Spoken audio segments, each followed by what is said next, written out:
Good morning. आज हम शुरू कर रहे हैं एक्सरसाइज 6.4। इसे बोल रहा है क्या त्रिभुज संभव है।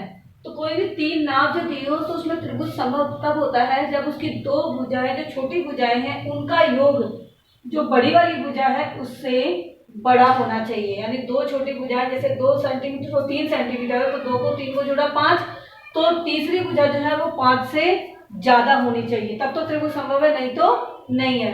जैसे इसमें लिखा है 2 सेंटीमीटर 3 सेंटीमीटर 5 सेंटीमीटर, तो दो छोटी भुजाएं हैं 3 और 2, दोनों को जोड़ा तो कितना हो गया 5, और ये तीसरी भुजा 5 है, यानी दोनों बराबर नहीं हो सकती है।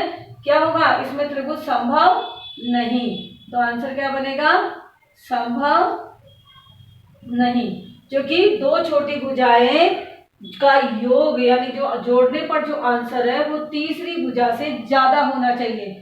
अब इसकी दो छोटी भुजाएं देखो 6 और 3 9, और इसमें आना है तीसरी भुजा है 7, तो 7 के अंदर आपको पता है कि संभव है क्योंकि इन दोनों का योग है 6 और 3 9, 9 बड़ा है 7 से, इसका मतलब है संभव है।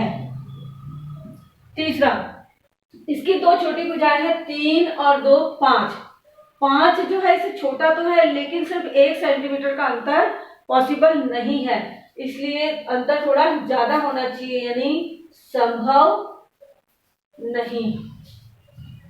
अगला, त्रिभुज PQR के अभ्यंतर में कोई बिंदु O लीजिए। तो ये लिखा त्रिभुज PQR, अभ्यंतर का मतलब है अंदर, और अंदर बिंदु ले लिया O।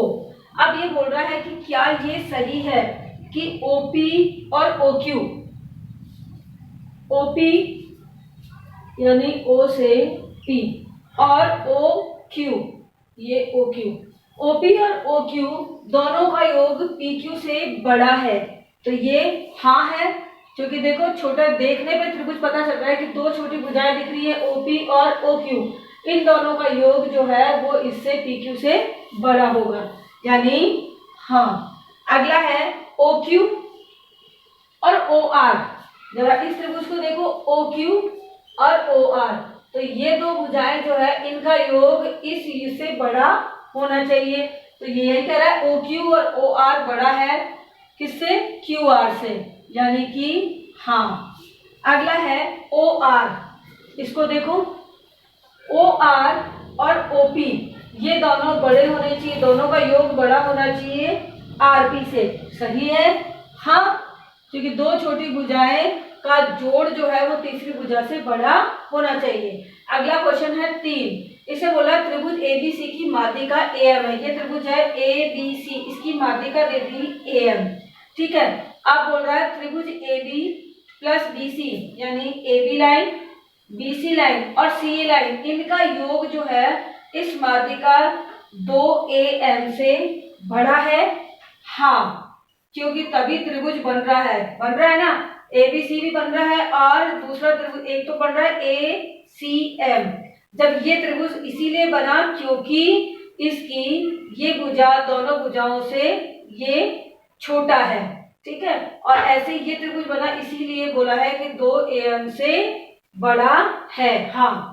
अगला है क्वेश्चन नंबर 4 में ABCD एक चतुर्भुज है, ये ABCD एक चतुर्भुज है, इसमें AB plus BC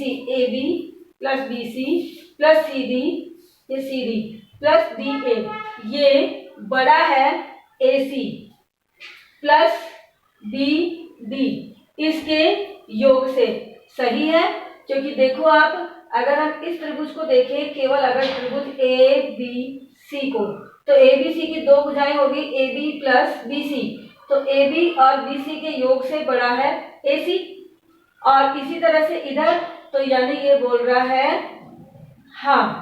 question number 5 बोल रहा है ABCD एक चतुर्भुज है, यही चतुर्भुज ले लो। अब इसे बोल रहा है AB BC CD और DA ये बड़ा छोटा है इसके AC और BD के दुगने से, हाँ, ये इनका योग जो है ना वो बड़ा हो सकता है BC और AC और BD रेखाओं से विकर्णों से योग से बड़ा हो सकता है, लेकिन अगर ये विकर्ण दुगने हो जाए तो फिर ये बड़ा नहीं होगा बल्कि ये छोटा होगा, और ये छोटा ही बता रहा है कि ये छोटा है और ये बड़ा है, इसलिए है हाँ।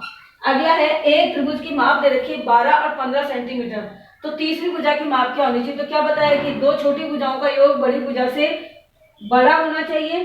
तो अपन मान लेते हैं दोनों का योग करके देख लेते हैं एक बार। तो 12 प्लस 15 तो यानी 27, यानी या तो भुजा होनी चाहिए 27 या फिर होनी चाहिए 15 में से माइनस कर दें 12 तो कितनी आ गई?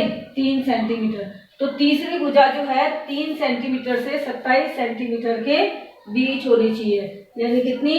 3 सेंटीमीटर से 27 सेंटीमीटर के बीच में तीसरी भुजा की माप होनी चाहिए। ये हो गई आपकी एक्सरसाइज 6.4 कंप्लीट। नेक्स्ट करेंगे नेक्स्ट क्लास में। Thank you.